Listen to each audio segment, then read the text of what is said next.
evening, Secretary. Good evening. Thanks for taking Good evening, good evening. It's nice to see all of you today on this beautiful, glorious, sunny evening in Washington, D.C. with the thunder and lightning rolling around us. I have a big question on the Office of Civil Rights. Obviously, the Office of Civil Rights has opened a bunch of investigations into anti-Semitism, Title IX violations. What happens to the Office of Civil Rights under this executive order? Will the Office of Civil Rights continue its work investigating schools that violate the law? Well, certainly the executive order did not specify what happens with any of the departments within education. So we are looking at where best those departments could be located. I mean, the Department of Justice already has a civil rights office, and I think that there is an opportunity to discuss with Attorney General Bondi about locating some of our civil rights work there. Do you have a comment on the lawsuit being filed by Randy Weingarten? This is the person who said that she'll only care about students once they start paying union dues. Does she have any standing suing the administration? Well, I've not had any conversation yet with Randy Weingarten. I know about last week, about a week ago, her comment was the president wanted to take education away from children, which clearly is not the case. He wants to improve education for children. He wants to get those dollars, even more dollars, back to the states without the bureaucracy of Washington. So that's our plan. That's our goal.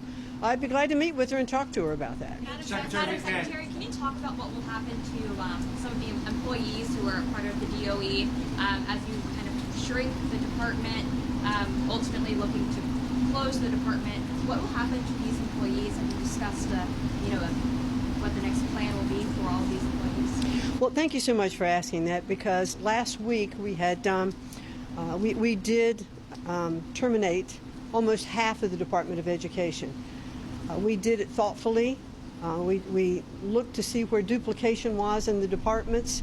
We wanted to make sure that we were just cutting fat from the bureaucracy, the inward-facing things, not the outward-facing servicing that we do to students and to states. So we did it very carefully. We wanted to make sure that we complied by the law. But they had those that were terminated will get 3 months of full pay and benefits, and after that, under the rules of civil service, they also will get severance package, which is very much more generous than it would be in the private sector.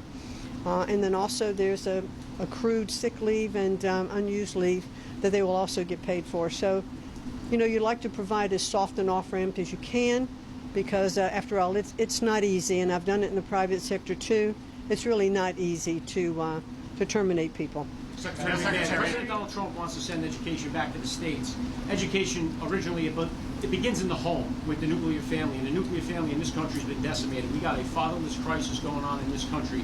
Far too many kids are growing up without a father, and all the statistics show that kids that grow up with a father in the home do far better in education. So I think if we can strengthen our nuclear families again in this country, that would really help the Department of Education or the education in this country.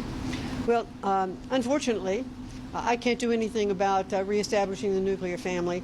I would hope that we would see more of that happen, because statistics really do support exactly what you've said. Nuclear families are key, and when you've had parental involvement in children's education and how they're growing up, we see those results. And a lot of charter schools around the country actually invite parents to come in, and some of them actually require parents to sign a contract that they're going to support their students when they get home. So the more parent involvement we can have, the better it is for children for many of the things that they're doing, not just education.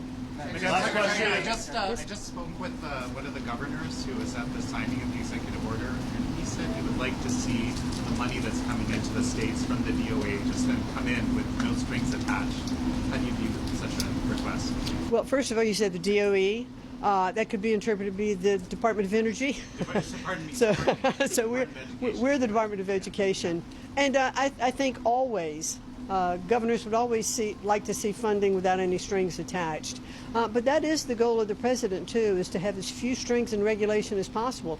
Right now, for about every dollar of funding that goes into the states, one statistic that's shared with me is that 47 cents is spent in regulatory compliance. The president would clearly like to see that money being used to educate our students, and that's the goal. Thank you. Thank you. One last one.